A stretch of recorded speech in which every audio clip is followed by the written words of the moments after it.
நாயர் வாசகர் வட்டம், சர்பேட்டி தியாகராயர் வாசகர் வட்டம்னு ஊராக சென்று மன்றங்களை அமைச்சோம். கொள்கைகளை கூறுபடுத்தியது மட்டும் இல்ல, மக்களையும் சந்திச்சு கழகத்தை வளர்த்தோம். இந்த பயணத்துல நாங்க சந்திக்காத சோதனைகளே இல்லை, துன்பங்களே இல்லை, துரோகங்களே இல்லை. அத்தனையும் தாண்டி கழகத்தோட லட்சிய பயணத்துக்கு துணை நின்றது நாங்க வளர்த்த இளைஞரணி. இப்போ அந்த பணியை தம்பி உதயநிதி கிட்டையும் உங்ககிட்டையும் ஒப்படைச்சிருக்கிறோம். அவரும் தன்னுடைய பொறுப்பை உணர்ந்து இன்னும் பவர்ஃபுல்லா செயல்படுறாரு. இன்னும் சொல்லணும்னா இறங்கி அடிக்கிறாரு.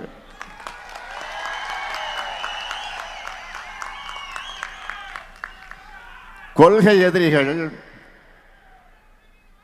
Udhayanidhi most dangerous புலம்புறாங்க.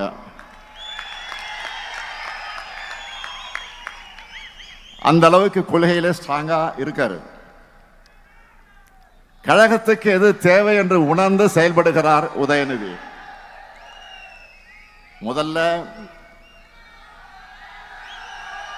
அணியோட கட்டமைப்பை வலுப்படுத்தணும்னு லட்சக்கணக்கான இளைஞர்களை கழகத்தில் சேர்த்தார். அடுத்து அவங்களை கொள்கை ரீதியா ஸ்ட்ராங்கா ஆக்கணும்னு பாசறை கூட்டங்களை நடத்தினார். அடுத்து நம்மளோட கொள்கையில இன்னைக்கு இருக்கிற தலைமுறையினரும் புரிஞ்சிக்க வேண்டும் என்பதற்காக புது பேச்சாளர்கள் அவசியம்னு உணர்ந்து ஃபர்ஸ்ட் செட்ல 200 பேரை உருவாக்கினார்.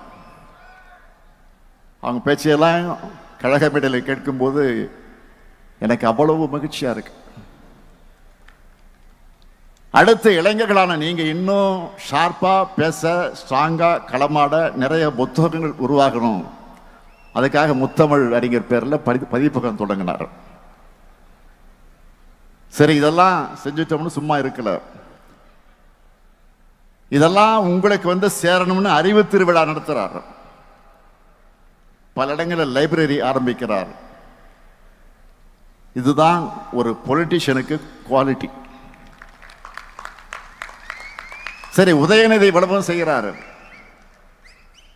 அப்படின்னா அடுத்து நீங்க என்ன செய்யணும்? அதை பற்றி கூட உதயநிதி இங்க சொன்னார். நம்மோட லெகசியை மக்கள்கிட்ட கொண்டு போய் சேர்க்கணும். கழகத்தை வளர்க்கிற பணியில, கொள்கை விதைக்கிற பணியில ஈடுபடணும். காலையில முரசொலி படிச்ச பிறகு அதுல வெளியாகி இருக்கக்கூடிய கட்டுரைகள், கருத்துக்கள், தலையங்கங்கள், திராவிட இயக்க பார்வைகள்னு எல்லாவற்றையும் உங்களால முடிஞ்ச அளவுக்கு எல்லார்கிட்டையும் கொண்டு போய் சேருங்க. அது எல்லாத்தையும் சுருக்கமா இன்றைய இளைஞர்களுக்கு புரிகிற வரையில கிரியேட்டிவா மாத்தி உங்களுக்குன்னு ஒரு ஸ்டைல பேசி எழுதி கொண்டு போங்க. அவங்களுக்கு விழிப்புணர்வையும் தெளிவையும் ஏற்படுத்தி தமிழ்நாட்டை உயர்த்தக்கூடிய கழகத்தின் பாதையில அவங்களை கொண்டு வரணும். இன்னைக்கு தொழில்நுட்பம் எவ்வளவோ பெருகிடுச்சு. அந்த அளவுக்கு உங்களுடைய கடமையும் பெருகிடுச்சு. ஏன்னா ஒன்றியத்தில் பாஜக அரசு 3வது முறையா ஆட்சி அமைச்சிருக்கக்கூடிய இந்த ஆணவத்தில்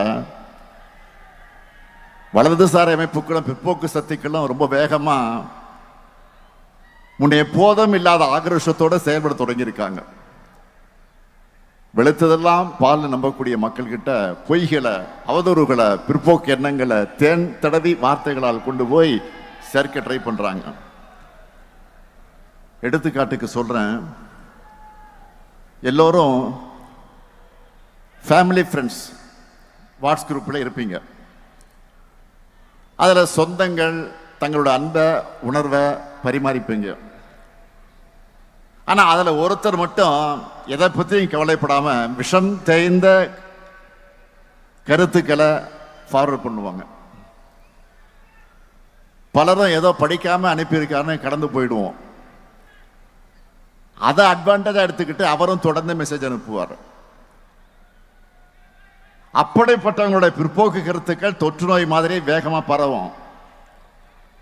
அதை தடுக்கணும்னா அதுக்கு மாற்று மருந்தான நம்முடைய கொள்கைகளையும் நாம தீவிரமா பரப்பணும். பொய்யை பேசுறதுக்கு ஒருத்தர் தயங்காத போது உண்மையை பேசுறதுக்கு நெஞ்சில உரம் இருக்க நாம் ஏன் தயங்கணும்?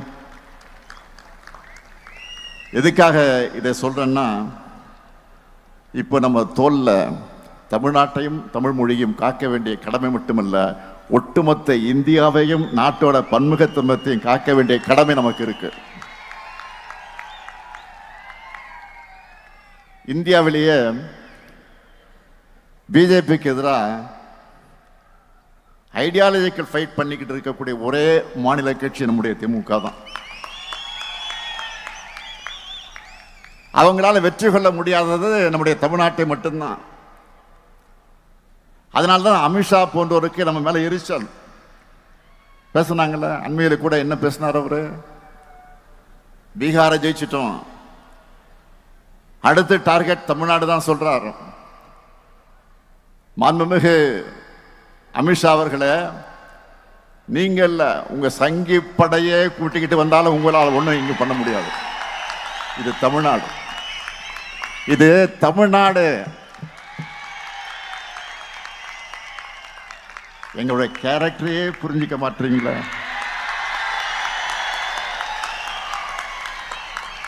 அன்போட வந்தா அரவணைப்போம், ஆணவத்தோடு வந்தா அடிபடைய மாட்டோம், எதிர்த்து நிற்போம்.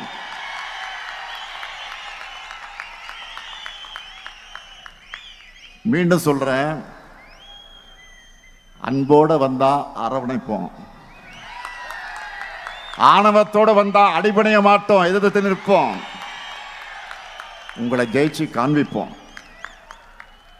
இங்கே கூடியிருக்கக்கூடிய இளைஞரணி தம்பிகளுக்கு சொல்றேன், ஒவ்வொரு தலைமுறைக்கு முன்னாடியும் ஒரு வரலாறு ஒரு கடினமான கேள்வியை முன்வைக்கும். அதுக்கு ரியாக்ட் பண்ண முடியாம மண்டியிடக்கூடியவங்களை வரலாறு மறந்துடும், மக்களும் மன்னிக்க மாட்டாங்க. ஆனா வரலாறு முன்வைக்கிற கேள்விகளை எதிர்த்து ஃபைட் பண்ணி வரலாற்று திருத்தி எழுதுறவங்களை மக்களும் மறக்க மாட்டாங்க, வரலாறு மறக்காது. நீங்கெல்லாம் வரலாறு படைக்கணும். அதுக்கு எப்பவும் மக்களோட மக்களாக நீங்க இருக்கணும். மக்களுக்காக இருப்பது தான் அரசியல். அந்த அரசியலை செய்யத்தான் உங்க எல்லாருக்கும் பொறுப்புகள் வழங்கப்பட்டிருக்கு.